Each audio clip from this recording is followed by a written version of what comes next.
God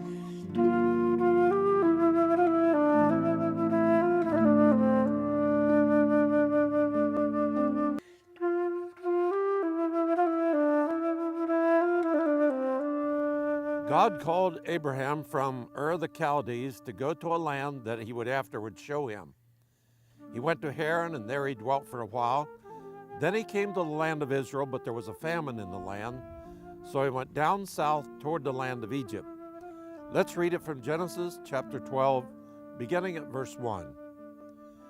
Now the Lord had said to Abram, "Get out of your country, from your family, and from your father's house, to a land that I will show you. I will make you a great nation. I will bless you and make your name great, and you shall be a blessing. I will bless those that bless you, and I will curse those who curse you. And in you all the families of the earth shall be blessed." So Abram departed as the Lord had spoken to him, and Lot went with him, and Abram was 75 years old when he departed from Haran. Then Abram took Sarai his wife, and Lot his brother's son, and all their possessions that they had gathered, and the people whom they had acquired in Haran, and they departed to go to the land of Canaan. So they came to the land of Canaan. Abram passed through the land to the place of Shechem, as far as the Tabor tree of Moreh, and the Canaanite were there in the land. Then the Lord appeared to Abram and said, "To your descendants I will give this land." And there he built an altar to the Lord who had appeared to him. And he moved from there to the mountain east of Bethel, and he pitched his tent with Bethel on the west and Ai on the east. There he built an altar to the Lord and called on the name of the Lord his God. So Abram journeyed, going on still toward the south. Now there was a famine in the land, and Abram went down to Egypt to dwell there, for the famine was severe in the land.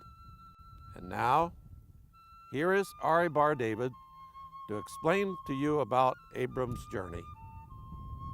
So we have just heard about the journeys of Abram that entered to the land of Canaan and went all the way south. I want to explain this a little bit more. What is the meaning went south? In Hebrew, we have another word, and the word is Negev. Now, let us look on this map again. If these are the shores of Israel, and this is the Jordan River with the Dead Sea, and Abram came from the north. He came from here. So he went to Shechem, SH. From there he went to Beit El, BL. And from there it's written that he went southward. In Hebrew, Negba, from the word Negev.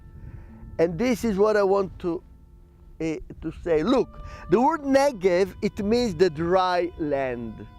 In this country, it is right that it is in the south of Israel. It is right.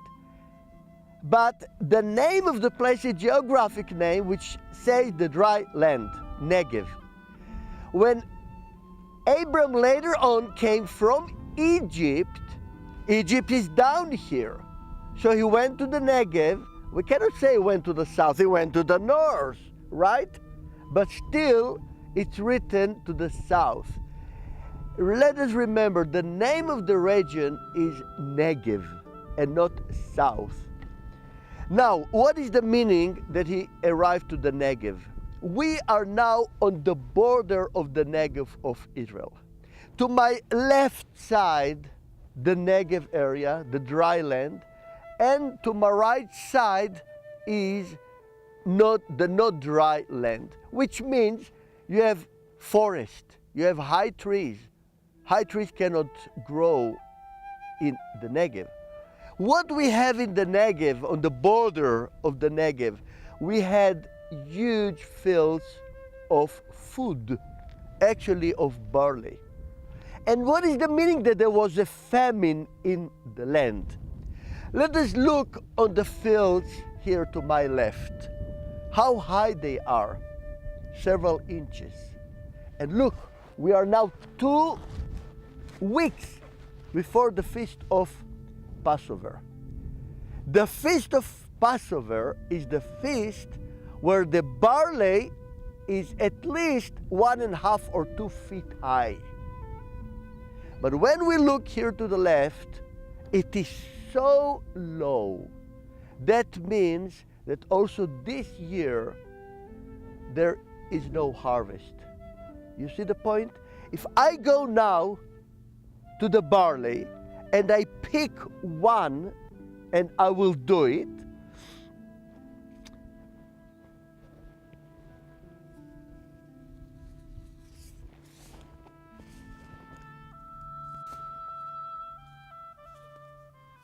I worked very hard to find one barley to show you example, because they are all empty. You see, they are all empty because of the drought. But okay, I found here one little one. If I will take this barley now and put it in my mouth,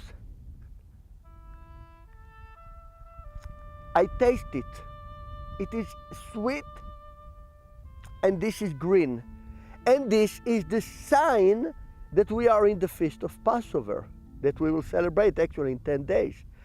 And I put it in my mouth. There's nothing inside, nothing to eat.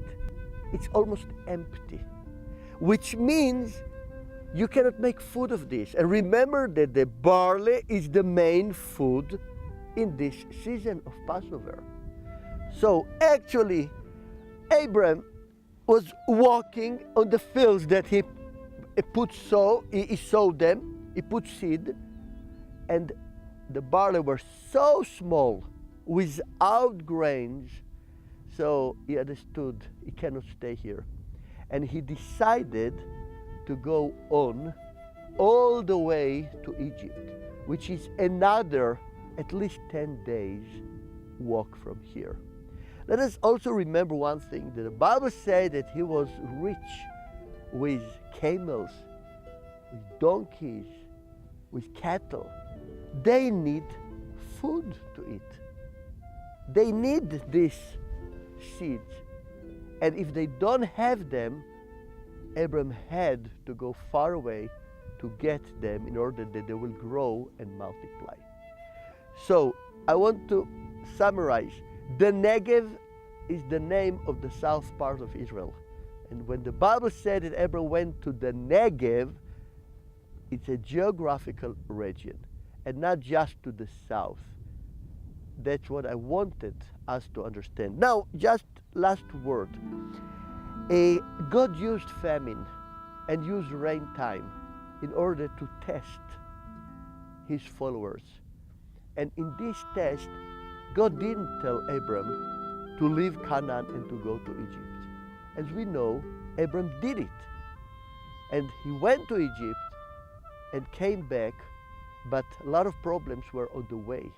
And the main problem was with his wife, Sarah, that he had to pretend as if she is his sister and not wife.